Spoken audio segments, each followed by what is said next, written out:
실패는 끝이 아니라 더 진실한 나를 만나는 길입니다. 당신의 마음속에는 여전히 지워지지 않은 실패의 기억이 있나요? 살면서 누구나 한 번쯤은 그런 순간을 겪습니다. 시간이 흘러도 사라지지 않고 문득 떠오를 때면 여전히 가슴이 먹먹해지는 기억. 남들은 벌써 잊었을지 몰라도 나에게만큼은 또렷하게 남아있는 그날의 공기, 그때의 시선, 그리고 아무 말 없이 돌아섰던 내 뒷모습까지. 모든 것이 마치 어제 일처럼 선명하게 떠오르곤 하죠. 그 실패는 단순한 결과의 부재가 아니었습니다. 그 순간 나는 무너졌고 혼란스러웠고 나는 어떤 사람인가라는 질문과 정면으로 마주해야 했습니다. 하지만 어쩌면 그때의 나는 처음으로 진짜 나와 마주하고 있었는지도 모릅니다. 성공은 때로 우리를 속입니다. 하지만 실패는 단 한 번도 거짓말을 하지 않지요. 우리가 진짜로 두려워했던 것, 어디에 의지해 살아왔는지, 어떤 것에 진심이었는지를 고스란히 보여줍니다. 혹시 지금 이 순간 당신 마음속에도 잊히지 않은 그 장면이 떠오르고 있나요? 그렇다면 오늘은 그 실패의 기억을 함께 꺼내어 보려 합니다. 당신이 어떻게 무너졌고 또 어떻게 다시 일어섰는지 그 감정의 흐름을 따라가 보려 합니다. 왜냐하면 그 실패야말로 지금의 당신을 이루는 가장 중요한 문장일 수 있으니까요. 실패는 사건이 아니라 해석입니다. 우리는 종종 실패를 단순한 사건으로 받아들입니다. 어떤 목표에 도달하지 못했다는 결과, 중요한 기회를 놓쳤다는 아쉬움, 노력에 비해 돌아온 성과가 없다는 허탈함. 겉으로 보이는 건 분명히 실패일지 모릅니다. 하지만 진짜 실패는 그 사건 자체가 아니라 그 사건을 내가 어떻게 해석했는가에 달려 있습니다. 같은 실패를 겪더라도 누군가는 나는 역시 안 되는 사람이야 라고 말하고, 또 누군가는 이번엔 잘 안 됐지만 배운 게 있어 라고 말합니다. 결정적인 차이는 그 사람의 능력이 아니라 그 사건을 바라보는 시선입니다. 실패는 결과가 아닙니다. 해석입니다. 그리고 그 해석은 우리의 정체성을 형성합니다. 나는 실패했어 라는 말은 단순한 사실의 진술 같지만 시간이 지나면서 그것은 나는 실패자야 라는 존재의 문장으로 굳어지기도 하죠. 실패가 무서운 이유는 그 일이 끝나버려서가 아니라 그 일을 통해 내가 나를 잘못된 방식으로 정의하게 되기 때문입니다. 그 순간 우리는 스스로에게 어떤 말을 건넸나요? 난 역시 안 되는 사람이야. 내가 부족해서 그래. 나는 중요한 순간마다 늘 무너져. 이런 말들은 사실의 나열이 아니라 감정의 낙인입니다. 그리고 그 낙인은 우리가 다음 선택을 할 때마다 마음속 깊은 곳에서 우리를 조용히 붙잡습니다. 실패를 다시 정의해 봅시다. 그건 나를 해치는 칼이 아니라 나의 시선을 바꾸는 렌즈입니다. 나는 왜 이 실패를 실패라고 부르는가? 그 사건 속에서 나는 나를 어떤 눈으로 바라봤는가? 이 질문에 정직하게 답하기 시작할 때 우리는 비로소 사건이 아닌 해석의 힘으로부터 회복할 수 있습니다. 기억하세요. 실패는 삶을 결정짓는 문장이 아닙니다. 내가 어떤 시선으로 나를 바라보는지를 비추는 거울입니다. 그리고 그 거울 속에서 더 단단하고 진실한 나를 다시 만날 수 있습니다. 실패는 마음속의 문장처럼 새겨집니다. 실패는 단지 하나의 장면이 아닙니다. 그것은 마음속에 깊이 새겨진 하나의 문장으로 우리를 따라다닙니다. 나는 부족한 사람이다. 나는 늘 중요한 순간에 무너진다. 나는 실패한 경험을 가진 사람이 아니라 실패 그 자체다. 이런 문장들은 단지 생각이 아닙니다. 그것은 나를 바라보는 방식, 그리고 스스로를 정의하는 감정의 구조입니다. 실패가 무서운 이유는 그 일이 지나갔음에도 불구하고 그때 새겨진 문장이 아직도 내 안에서 살아있기 때문입니다. 그리고 그 문장은 내가 새로운 길을 선택할 때마다 조용히 그러나 분명하게 속삭입니다. 이번에도 안 될 거야. 넌 애초에 그런 사람이잖아. 그렇기에 실패는 단순한 과거형이 아니라 현재 진행형의 정체성이 되곤 합니다. 그리고 그 정체성은 내가 앞으로 무엇을 시도할 수 있는지를 결정합니다. 우리가 놓치기 쉬운 건 이것입니다. 실패는 결과의 문제가 아니라 그 결과를 나에게 어떤 언어로 설명했는가의 문제라는 사실. 같은 사건이라도 누군가는 그건 하나의 시도였어 라고 말하고, 또 누군가는 나는 끝났어 라고 말합니다. 결정적인 차이는 그 사람이 실패를 어떻게 말했는가에 있습니다. 문장은 감정을 굳힙니다. 그 문장은 반복되며 마음속에 신념이 되고, 그 신념은 삶의 방향과 태도를 결정합니다. 하지만 다행인 건 문장은 언제든 다시 쓸 수 있다는 것입니다. 나는 늘 무너졌어 라는 말 대신 나는 그때 흔들렸지만 다시 일어섰어 라는 문장으로, 나는 실패자야 라는 낙인 대신 나는 그 실패를 지나온 사람이다 라는 해석으로 한 글자 한 문장을 바꾸는 일이 인생을 송두리째 바꾸지는 못할지 모르지만, 그 문장을 반복해 말하는 순간부터 우리의 시선은 조금씩 달라지기 시작합니다. 실패는 사건이 아니라 우리 마음속에 새겨진 언어의 흔적입니다. 그리고 그 언어는 지금 이 순간부터 다시 써내려갈 수 있습니다. 실제 이야기, 그때 무너졌지만 지금의 나도 거기서 태어났습니다. 그때는 정말 모든 것이 끝난 줄 알았습니다. 긴 시간 준비했던 시험, 몇 번을 다시 쓰고 지운 자기소개서, 어느새 익숙해져 버린 불안과 초조한 밤들, 그 모든 시간의 끝에 돌아온 건 단 한 줄의 문장이었습니다. 불합격입니다. 그 문장을 보는 순간 심장이 툭 하고 꺼지는 기분이었습니다. 머릿속은 하얘졌고 어떤 말도 어떤 위로도 닿지 않았습니다. 왜냐하면 그 순간 저는 이미 스스로에게 낙인을 찍고 있었기 때문입니다. 나는 노력했지만 안 됐어. 그렇다면 애초에 나는 안 되는 사람이었던 거야. 나는 기준에 미달한 인간이야. 사람들은 말했습니다. 괜찮아, 다음이 있잖아. 내가 무가치한 건 아니야. 그 말들이 틀리지 않다는 걸 알고 있었지만 그 말들은 제 마음을 통과하지 못했습니다. 왜냐하면 내가 나를 이미 버리고 있었기 때문입니다. 그 이후로 저는 말을 줄였습니다. 사람 앞에 서면 목이 막혔고 이번에도 안 될 거야 라는 속삭임이 끈질기게 따라다녔습니다. 가장 무서웠던 건 제 안에 나는 무너질 만한 사람이다라는 이미지가 서서히 자리를 잡아가기 시작했다는 겁니다. 하지만 시간이 흘렀습니다. 분명 그때는 끝인 줄 알았는데 삶은 계속되었고 조금씩, 아주 조금씩 마음 한쪽에서 새로운 감정이 피어오르기 시작했습니다. 분노도 자책도 아닌 그보다 훨씬 조용한 호기심 같은 감정이었습니다. 그런데 정말 이게 끝일까? 혹시 이 실패가 내가 더 솔직하게 살 기회는 아닐까? 만약 이 길이 전부가 아니었다면 나는 지금 어디로 갈 수 있을까? 그 질문들이 제 안에 단단하게 굳어있던 벽에 조금씩 균열을 냈습니다. 그리고 그 틈 사이로 제가 미처 몰랐던 다른 나가 고개를 들었습니다. 그 실패는 저를 파괴한 것이 아니라 기존의 껍질을 깨고 새로운 질문을 가능하게 한 순간이었습니다. 그 경험이 없었다면 지금의 저는 여기에 없었을 것입니다. 그때 처음으로 진지하게 제 삶에 묻기 시작했습니다. 나는 누구의 기대를 살아내고 있었는가? 내가 진짜 원했던 건 무엇이었는가? 삶의 중심은 어디에 있어야 하는가? 그리고 놀랍게도 그 질문들 안에서 지금의 제가 자라고 있었습니다. 그때 무너졌지만 지금의 나도 거기서 태어났습니다. 그 문장은 이제 부끄러운 고백이 아니라 존재의 뿌리를 설명하는 다정한 문장이 되었습니다. 실패는 한 인간을 파괴하기 위한 사건이 아니라 그 사람 안에 숨어있던 더 진실한 자아를 불러내는 통로일 수 있습니다. 그러니 그때 무너졌던 나에게 지금의 내가 말해줍니다. 그날의 무너짐이 있었기에 나는 다시 태어날 수 있었어. 그러니 고맙다고. 그 자리에 오래도록 머물러줘서. 실패는 정체성을 재구성하는 힘을 가집니다. 실패는 단지 한 번의 좌절이 아닙니다.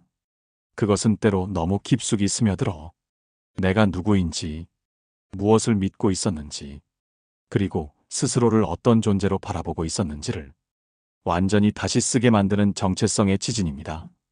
살면서 우리는 수없이 많은 역할 위에 자아를 세웁니다. 성실한 사람, 성공적인 자녀, 존경받는 동료, 절대 흔들리지 않는 존재. 이런 이름표들은 말없이 우리 삶을 떠받치고 있죠. 하지만 실패는 그 이미지에 균열을 냅니다. 내가 스스로를 믿고 있던 방식, 타인이 기대하던 나의 모습, 그리고 나조차도 의심 없이 지켜온 자기 정체성의 벽돌 하나를 툭 하고 밀어버립니다. 그 순간 우리는 선택의 기로에 서게 됩니다. 그 무너진 자리를 보며 나를 부정할 것인가? 아니면 그 틈 사이로 새롭게 움트는 나를 바라볼 것인가?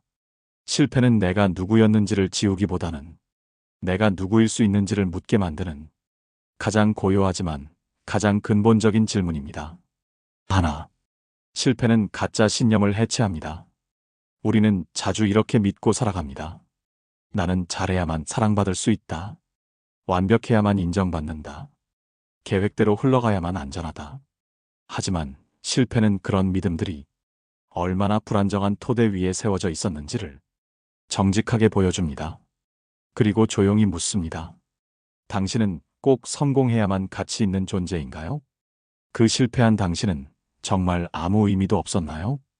이 물음은 우리로 하여금 조건 없이 나를 바라보는 훈련을 시작하게 만듭니다. 그리고 그 훈련이 자존감을 다시 짜는 첫 번째 실입니다. 둘, 실패는 진짜 동기를 되묻게 합니다. 타인의 기대, 세상의 기준, 억지로 짜여진 성공의 프레임 속에서 우리는 종종 묻습니다. 나는 왜 이 길을 택했지? 이건 정말 내가 원한 일이었나? 아니면 누군가에게 잘 보이고 싶었던 걸까? 실패는 그 외피를 걷어냅니다. 결과가 무너졌을 때 비로소 진짜로 원했던 것과 단지 인정을 받고 싶었던 욕망의 경계가 드러나기 시작합니다. 그제야 우리는 자신의 내면, 동기와 연결되기 시작합니다. 이때부터 시작되는 선택은 더 깊고 더 오래 갑니다. 셋, 실패는 자기 수용의 근육을 단단하게 합니다. 성공했을 때 나를 사랑하는 건 쉽습니다. 성과를 냈을 때, 칭찬을 들을 때, 무언가를 이뤘을 때 우리는 자연스럽게 자존감을 느끼죠. 하지만 실패했을 때, 모든 게 무너졌을 때, 그 순간의 나를 여전히 인정할 수 있는가? 그게 진짜 자기 수용입니다. 그래, 그것마저도 나야. 이렇게 말할 수 있을 때, 비로소 우리는 누구의 인정이 없어도 내가 나를 믿는 기반을 만들게 됩니다. 그리고 이 신뢰는 어떤 성과보다 오래가고 어떤 칭찬보다 더 깊은 자립감을 심어줍니다. 실패는 아프지만 무의미하지 않습니다. 그 고통은 가짜 자아를 벗겨내고 더 진실한 나를 재구성하는 아주 깊고 조용한 탄생의 시간이 될 수 있습니다. 무너졌다고 끝이 아닙니다. 바로 그 무너짐의 자리에 이전과는 전혀 다른 내가 자라나기 시작합니다. 그러니 기억하세요. 실패는 당신을 무너뜨리는 사건이 아니라 당신을 다시 짜맞추는 기회입니다. 이전보다 더 단단하고 더 진실한 방향으로요. 실패 이후 나를 다시 정의하는 4단계 실천 루틴. 실패는 우리를 멈춰 세웁니다. 누구에게도 말하지 못한 채 혼자서 곱씹고 숨기고 스스로를 낙인 찍는 시간. 그 침묵은 때로 고요한 독처럼 마음을 잠식하곤 하지요. 하지만 진짜 위험한 건 그 실패의 사건보다 그 속에 나는 실패한 사람이다라는 오해가 정착되는 순간입니다. 그래서 우리는 그 자리에서 멈추지 않기 위해 실패의 기억을 자기 이해의 언어로 바꾸는 실천이 필요합니다. 지금부터 말씀드릴 4가지 루틴은 실패를 지나온 내가 다시 나를 정의하기 위해 천천히 그러나 단단하게 걸어갈 수 있도록 돕는 회복의 여정입니다. 1단계. 실패를 사건이 아닌 이야기로 다시 써보세요. 실패를 마음속에만 묻어두면 감정은 썩고 기억은 왜곡됩니다. 그러나 그것을 글로 적는 순간 그 경험은 더 이상 정지된 장면이 아니라 의미를 찾기 위한 서사로 전환됩니다. 그날의 나를 떠올려 보세요. 무엇이 가장 아팠나요? 어떤 말이 가슴을 찔렀고 어떤 표정이 마음을 얼게 했는지 제3자의 시선으로 마치 한 편의 소설처럼 그 장면을 묘사해 보세요. 글로 적힌 실패는 더 이상 날카로운 칼이 아닙니다. 그건 과거를 해석할 수 있는 새로운 도구이며 스스로를 다르게 바라보게 하는 두 번째 시선입니다. 2단계.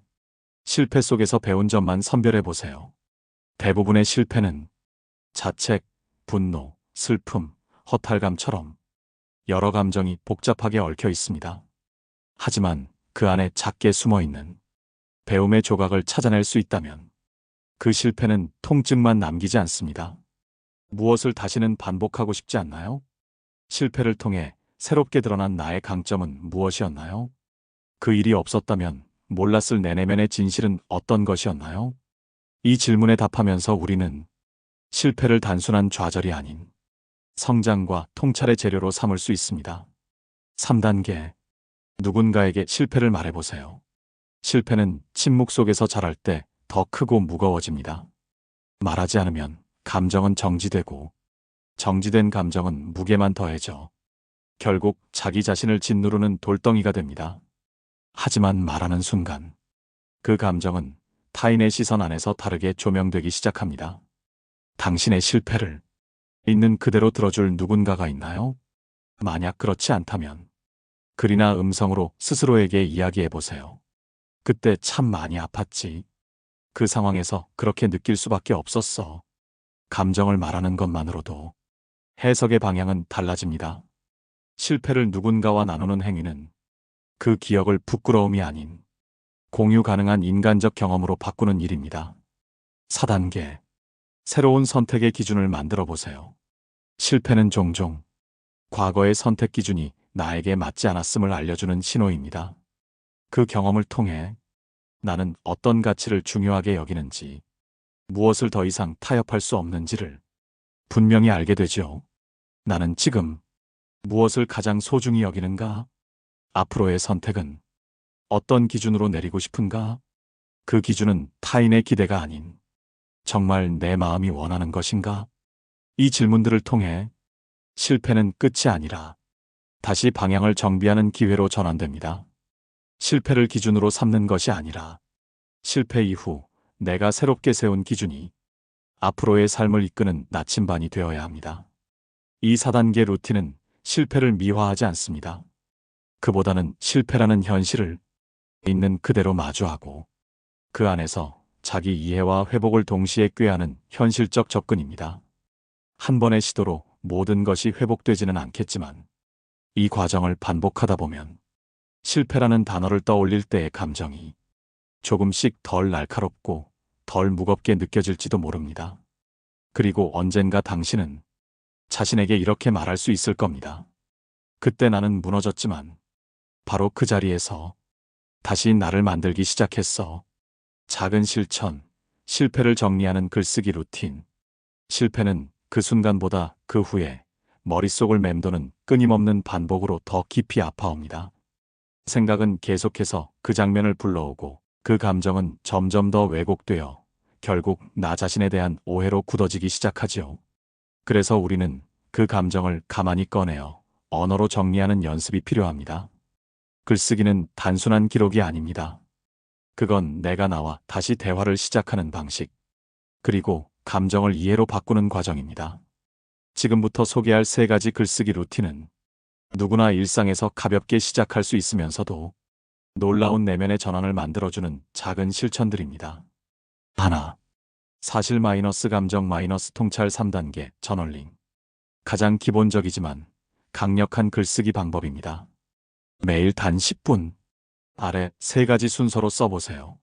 1단계, 그때 무슨 일이 있었나요?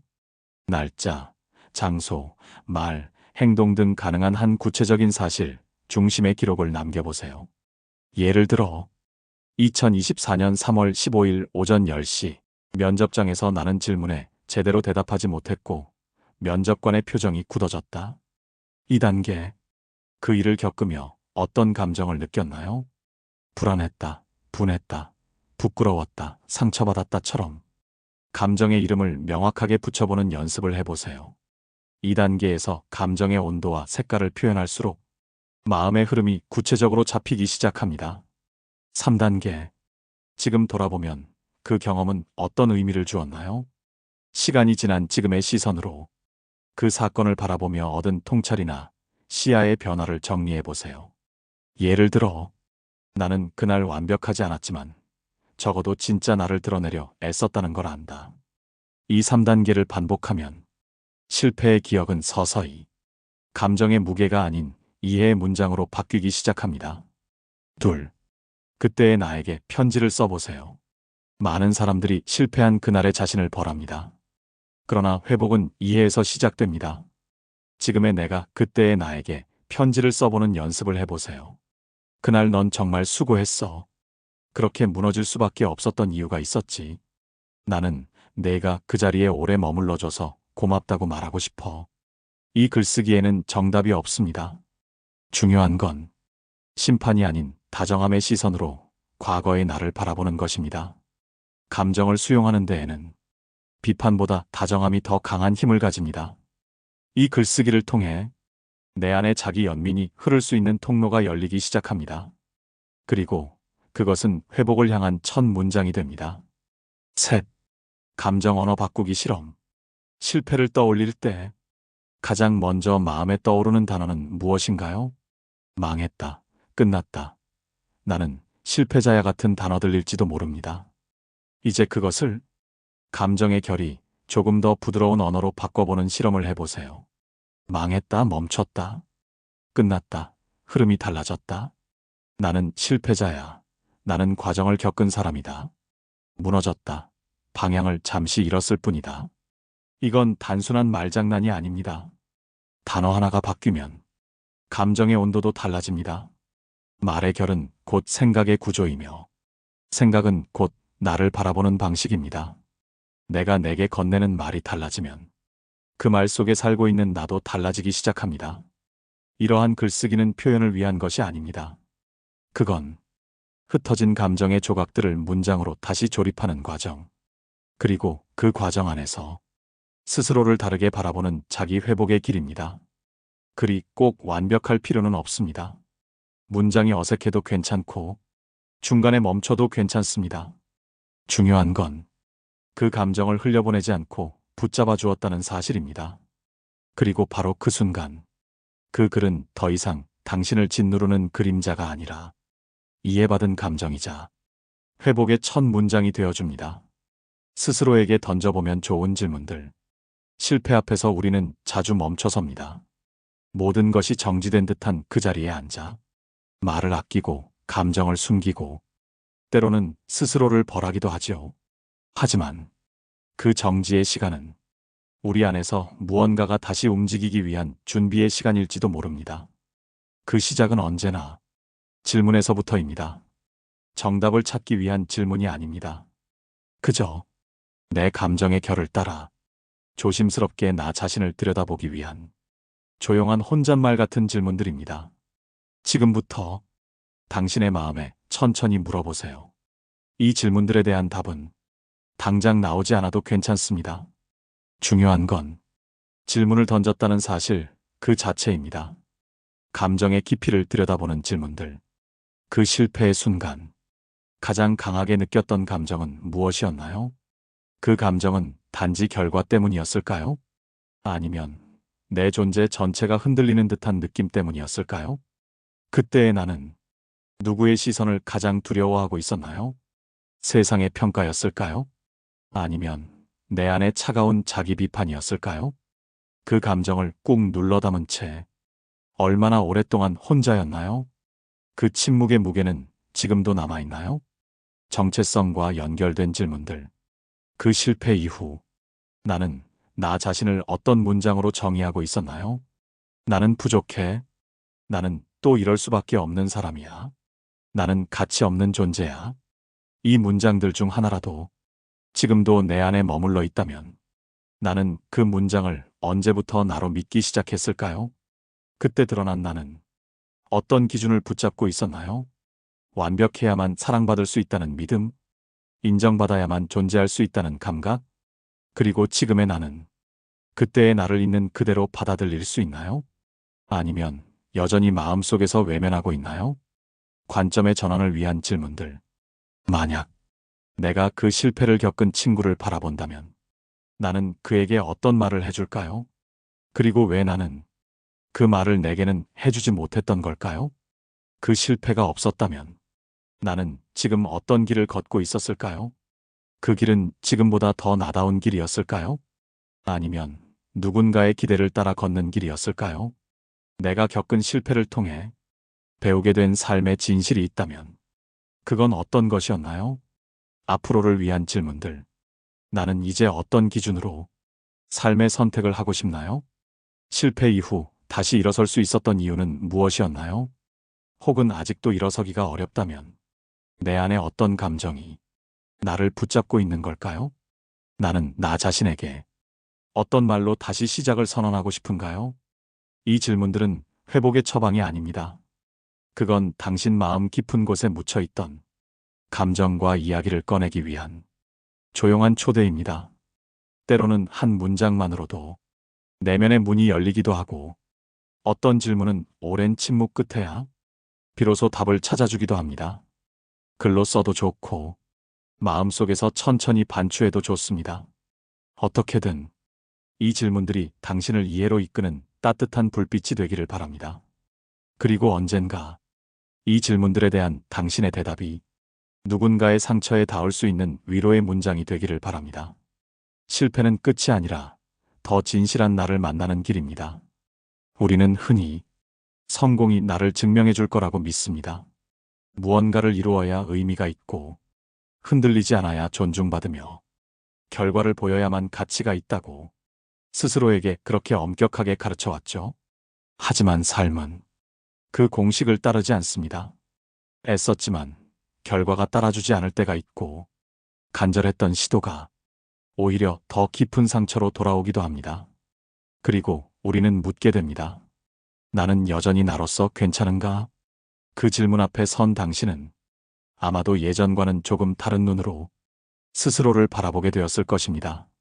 실패는 우리를 무너뜨리지만 그 무너짐 속에서 우리가 오랫동안 붙잡고 있었던 가짜 자아의 껍질이 벗겨집니다.